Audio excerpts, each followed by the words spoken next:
All right, so I have about 90 seconds here until the show comes back. So, initial recap, we've got IWGP US Heavyweight Championship match between Moxley and Anderson was really good. Moxley retained. He now holds the record for most defenses consecutive of it, and then immediately was challenged to a rematch from previous time that Moxley apparently took it from Archer. So Lance Archer wants in. It's supposed to be next week. Looks like a lot of fun. Did, however, notice there was at least one significant cut in the middle of the match. It was kind of a disappointment, but the match itself was good. Anderson's a hell of a worker. Of course, Moxley is an animal. Wild thing! It was pretty good. Then we had the FTW World Championship match. Ricky Starks versus Brian Cage. Ricky Starks won the championship from Cage. Surely we're going to see Cage leave Team Taz. I kind of have a guess where he's going to go, who he's going to work with. Somebody else has been looking for a solid, strong tag team partner. We're going to see where that goes, I'm sure. But anyways, there's a coffin match later tonight, right? Let's see. So then Cody just came out, and it was interesting the way he did it. First, he got onto the headset at the commentary table and said something that the audience basically wouldn't be able to hear, which is a bunch of, Tommy, a simple phone call would have sufficed and all this. And then he goes, you know what, I feel like I'm not getting my point across. And he grabs, give me a mic, and he gets a mic, and he goes to the ring and calls out Malachi Black, calls him Tommy, calls him Malachi. Says, get down here, let's do it. So then Malachi appears on screen with the smoke and the black background and tells a story about a dude putting a horse out to pasture. Oh, there's Tully, so I gotta go here in a second. But,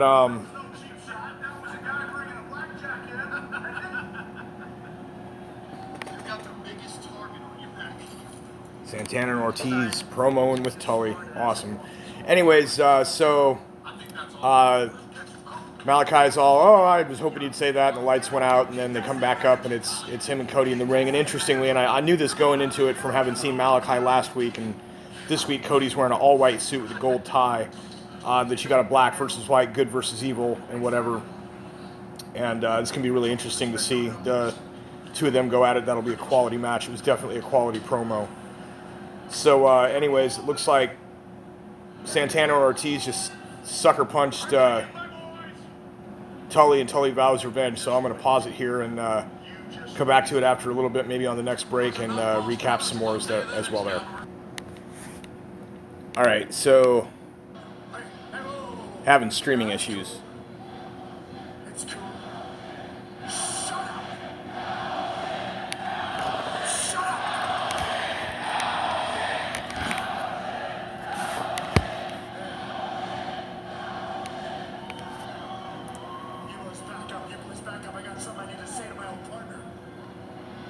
Kenny has proposed a 5-on-5 Elite versus Dark Order tag match.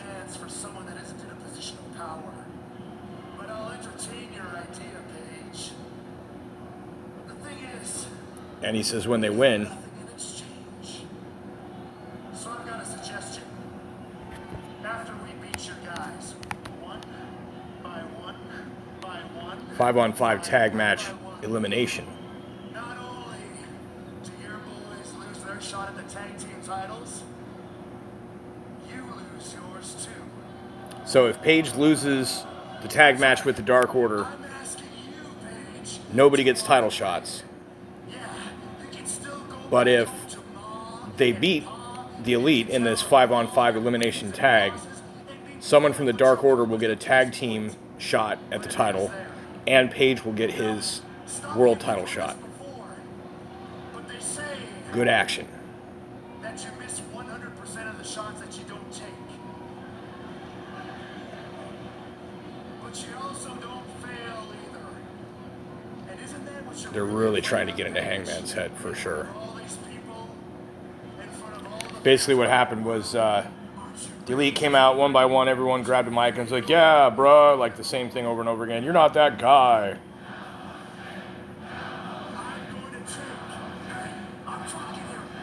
They won't let Kenny talk. Cowboy shit. Basically, tried to goad Hangman into punching Matt Buck, and that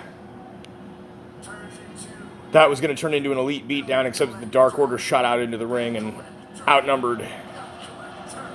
And yeah, it was pretty cool. That was a really good, strong showing for sure.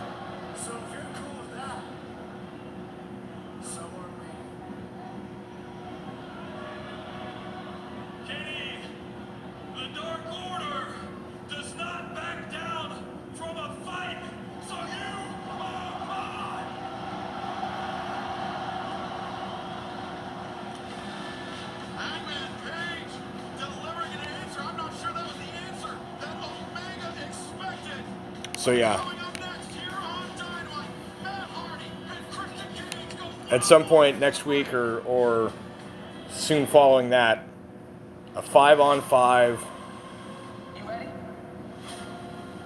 tag match, elimination style. I'm guessing that means that there have to be like 5 pins, submissions, or countouts, TKOs, or whatever. Or maybe you don't get to tag in once you're tagged, like once you're in, you go until you're out. I don't know how that's going to work. It'll be interesting. And then when and if the Dark Order half wins, then that means that somebody from Dark Order is going to get a tag title shot. I'm going to guess it's going to be Uno and Grayson. And yeah, then you get Page with his title shot. So anyways, next match on deck is going to be Christian Cage versus Matt Hardy. That's going to be freaking crazy too.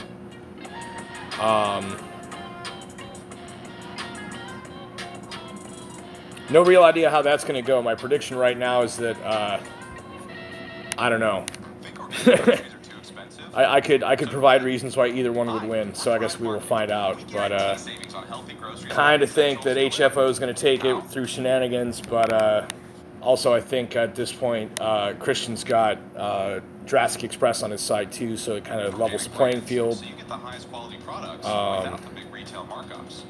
And also, Best Friends are beefing with HFO, which means they may end up showing up to break up a fight too. So, see how that goes. Lots of potentials for future beefs, future matches, some long-term storytelling build-up, which is good. So, we'll pause it here. Got about 85 more seconds of commercials, and then we're going to find out what's up with Christian and Big Money Matt. All right, before the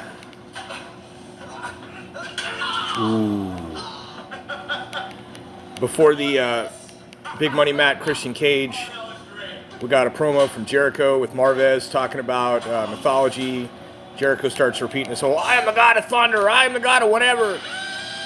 And Sean Spears comes up and just gets him right in the throat with the chair. And so then Jericho's like, and he goes down. And then MJF comes in and sits down next to him and announces that his first labor in this mythological doohickey that he's doing is he has to fight Sean Spears next week. The stipulation is that Spears gets to use the chair and Jericho does not. So that should be interesting. Oh, wow. HFO was sent back to the locker room by Big Money Matt. It's going to be one-on-one only. This is going to be a good match. No matter what the outcome, this is going to be a great match. I'll get into why I haven't reviewed Dark yet. It's nothing major or serious. It's just haven't got to it. At the end of this, after I'm done with Dynamite. And if I don't remember on this video, then I'll upload another one. But I will say that on Elevation, Matt went up against Fuego del Sol, and it was one hell of a match. You heard me go on about it on my Elevation review. Last night, he went up against... Who did he go up against last night on Dark? A jobber, basically. Nobody from the roster. And it was a decent match, and that kind of ties into where I'll be at with reviewing Dark. Decent's the key word, I guess. But anyways, I'm going to pause this and watch this, and this is some stuff straight out of when I was originally a big fan of televised professional wrestling. It was when Christian still had that long blonde hair, and Matt Hardy was still tagging with his brother doing flips off of ladders. So Where these guys are at now, it's definitely going to be a different match, but it's going to be really good. So I'm going to cut you loose here for a minute, and I'll be back in a second as far as you're concerned. All right, so we started with the world's longest collar and elbow tie-up. Wow. Reverse collar and elbow tie-up that lasted almost a full minute. Over the top rope, out of the ring, into a headlock, with Cage on the headlock. Hardy smacked Cage, threw Cage back into the ring. Hardy jumped up on the rope. Cage went to he slapped Matt, then he went over the went under the top or under the bottom rope. Oh wow! Under the bottom rope and pulled him down face first onto the apron. Hardy hit hard, and then Cage threw Hardy into the barricades in the corner. Then Cage went back up into the ring and did a leaping splash over the top of the ring post onto Hardy. That had to knock him out. Christian, they may stop the match. Literally hanging there. And Matt Hardy. These guys are so good. They're great athletes. They're great sellers. They're great storytellers. Some power moves already. Christian Cage's head just charged backwards. He tried to get his hand up, but it didn't work. You're right. It just the forehead hit that steel stair and then bounced backwards. Oh, a vicious elbow. I want to say that Matt Hardy is so good with his character, whatever character he's playing, that he adopts different postures, different shoulder attitude with each one. Just like he's got that smile that he does, that is a little bit of Broken Matt, but it's his smarm with Big Money Matt. The way that he carries his entire upper body when he's Damascus is completely different from what he does when he's Big Money Matt. There's a little slink to the shoulders.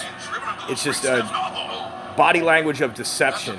Like, I mean, he is so learned at presentation. It's really brilliant. I don't remember seeing this kind of characterization and ring psychology and presentation, you know, in a holistic sense back in the day when it was Hardy Boys doing their flippy stuff. Like, maybe I just wasn't paying attention, maybe I missed it, but this dude has definitely over the years become like the true master. It's ridiculous. Oh boy, picture in picture. So I'm going to go ahead and pause again here and wait for a while. I just wanted to get through the first half because I have a feeling this is going to be a long match and I would forget some stuff. It opened very strongly. Like I said, the world's longest collar and elbow. I think they held it for just about a full minute. And now in picture, Matt's in control. All right, so Matt was fully in control through the picture-in-picture. Right when they came back, he slammed Christian down, got onto the first or second rope. Christian was leaning against the middle. Matt was doing some taunt. Christian did a little rope bump thing that caused Matt to do basically an involuntary senton on nobody. Christian just did this tremendous frog splash with some of the highest hang time and elevation I have seen on a frog splash. Eddie Guerrero would have had trouble staying that high in the air for that long. It was wild. The selling in this match has been great. A lot of violence in some spots. Not a whole lot of actual grappling after that beginning, but lots of good counters. Matt's tried getting Christian with the twist of fate. Oh man, Christian just took a massive superplex. Tried getting him with the twist of fate, and he countered out of it. And then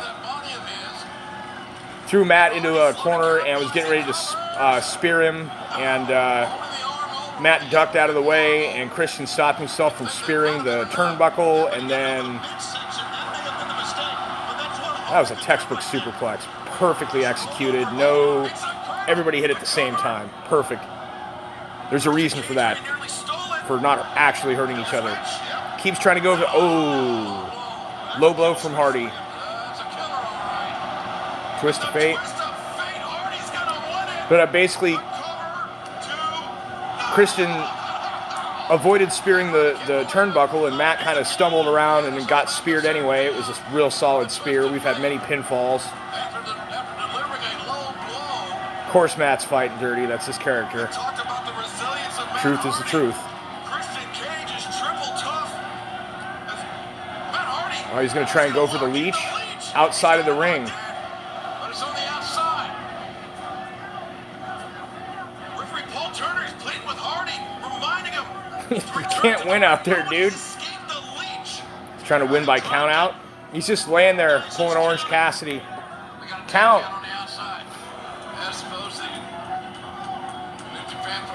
Oh man, Matt's holding his lower back now. That's the area that started fusing at one point. He doesn't care how he wins. No, he doesn't. All he cares is the visit to the pay win at the end of the night, defeating his old rival no matter how. It looks like he might get that on a count out. Elevate. Here he comes. Here he comes. Christian Cage makes the count. Cage comes in at 9.5. Ooh, he's getting Matt into the kill switch. Just nailed him with it.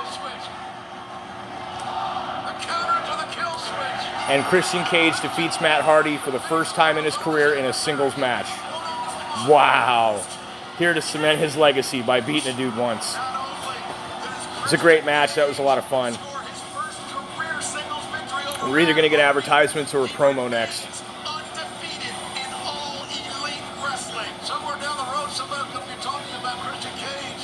Christian looks real stiff and sore.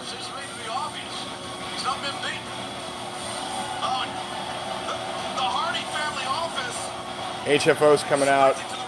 Christian's clinging to the ropes to even stay standing.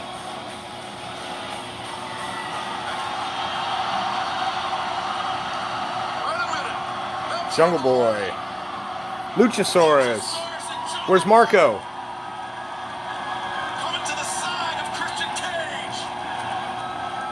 I think we got a Hardy Party versus Jurassic Express and Cage coming up. We got Angelico, but not Evans. And no Blade, no Bunny. Oh, Luchasaurus now has Christian on his shoulders. Jungle Boy's like, yo, that's my spot.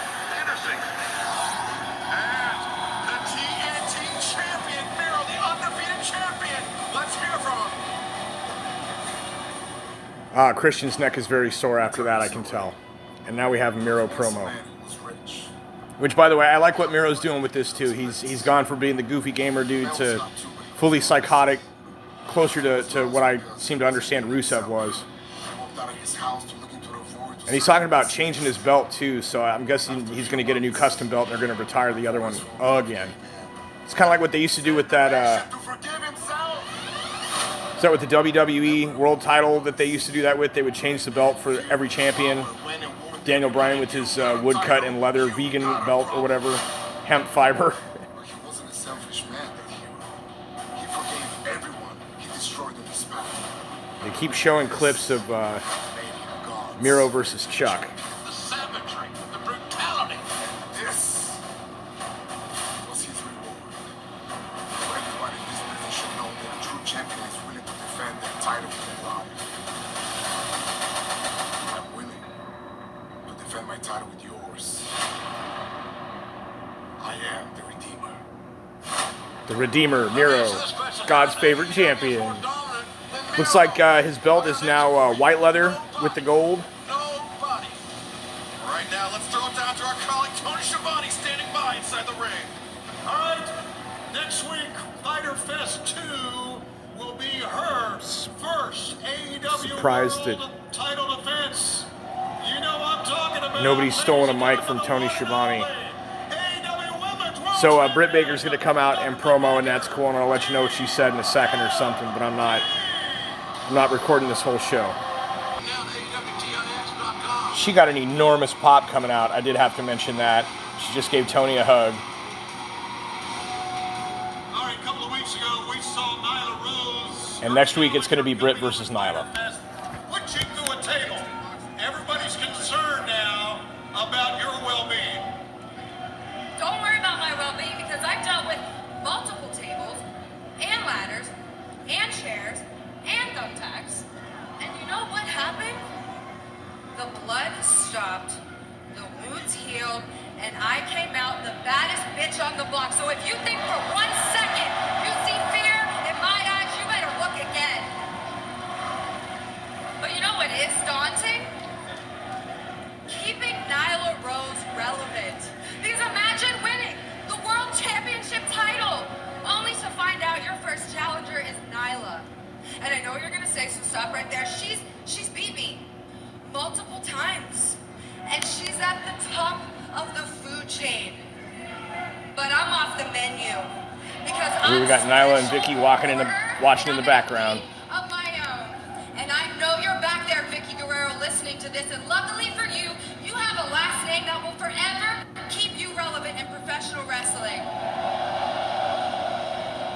But your client, not so much. Because Nyla, you need this to have any type of significance in AEW. But this isn't going anywhere except right back around my waist where it belongs. And with this, Britt Baker has got the it factor. She's got the attitude. She's got some great promos. Dr. Britt Baker. Eli Drake. Oh, I'm sorry, what?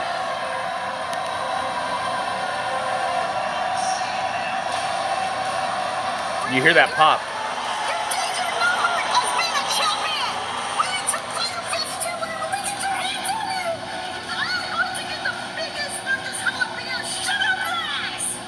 Baker, your whole life everything's been handed to you. Well, next week I'm gonna hand you an ass-whooping world class. And don't hold me responsible. After all, it's the nature of the beast. Sick promos. Not beat. Lance Archer won't survive. Moxley responds to Archer. I survived Lance Archer in Jacksonville, and I realized something.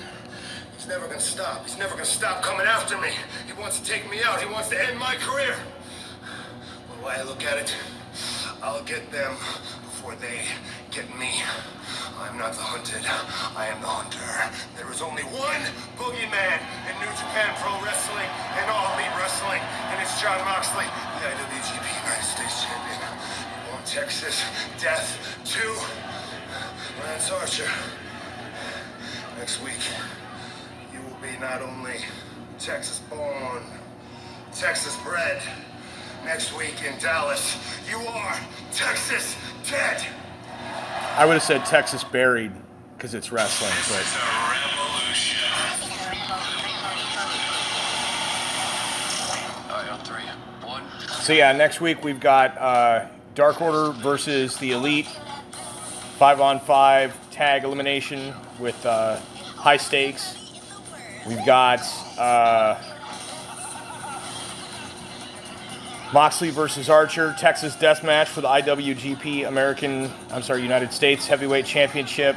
That's 2. We got Britt Baker versus Nyla Rose. That's 3. So there's 2 more matches to be announced for that. It's a good show so far.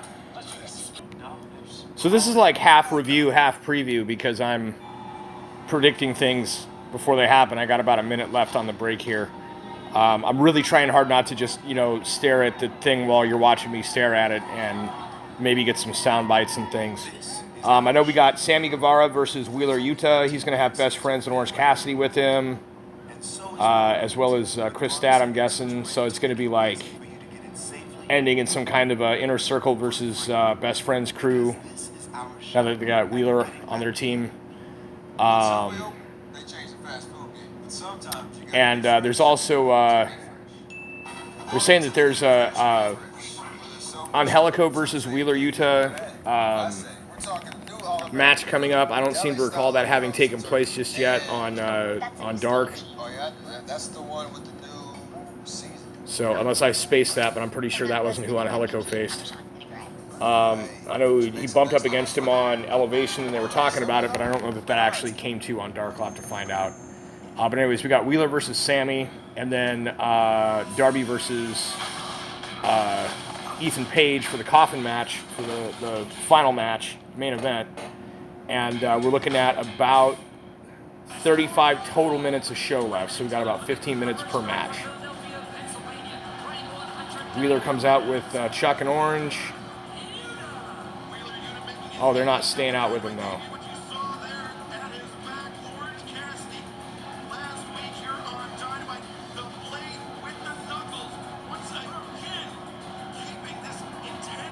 Recapping Orange versus... Oh, the mixed tag.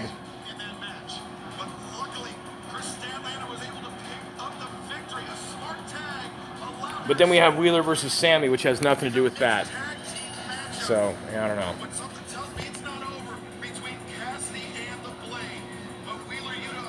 Oh, they're saying there's going to be a series, more Cassidy and Blade. Oh, now then they show Wheeler's victory against Ryan Nemeth.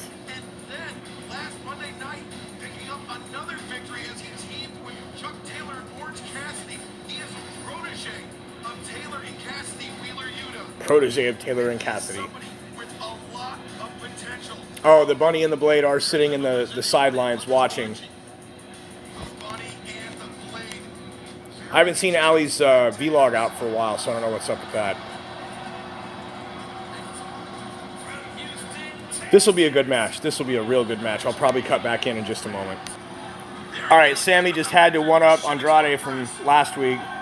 He goes to do the backflip, moonsault, and Wheeler rolls out of the way, and so he lands on his feet, and he goes to do another one, and Wheeler rolls forward instead, and Sammy lands on his feet, and then Sammy goes forward and does a, what do they call that? Is that an Asai when they do it? He does the backflip, but forward, like a backflip senton, and then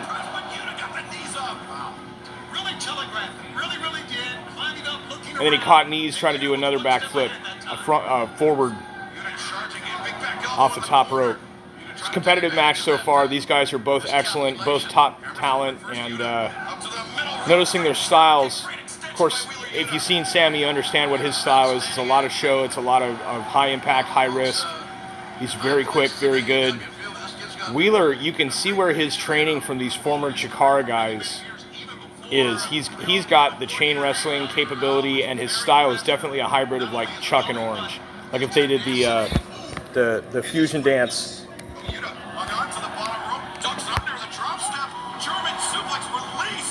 So Wheeler's more of a wrestler,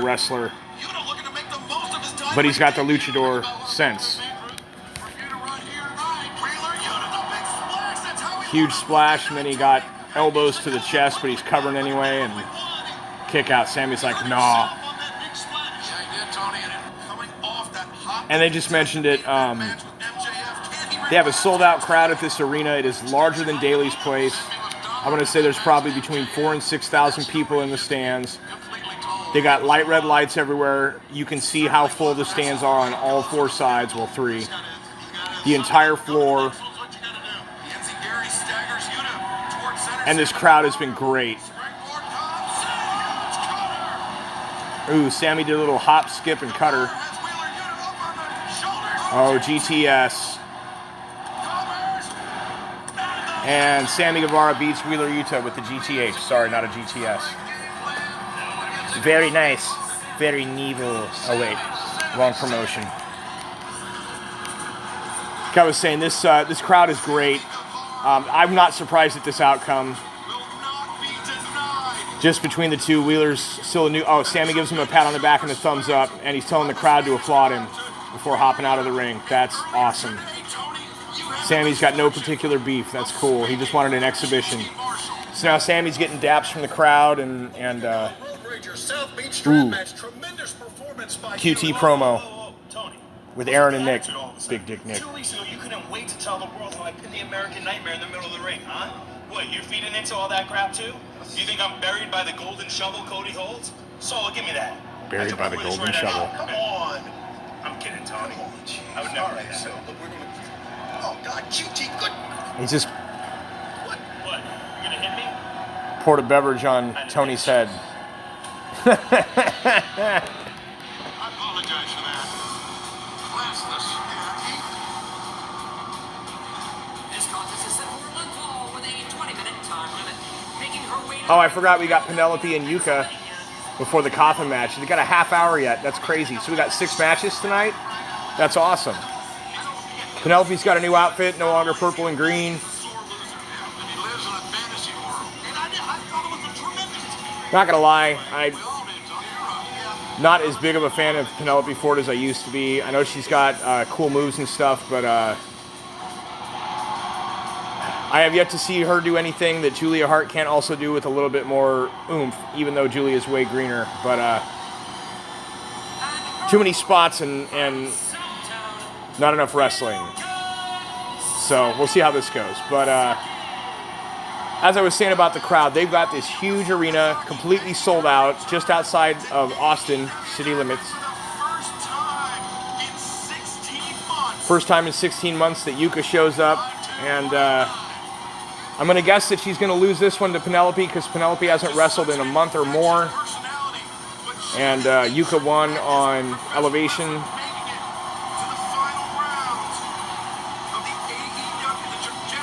But anyways, this crowd, they're giving huge pops and they're enthusiastic. Everyone's glad to be there. There's a million goofy and clever signs.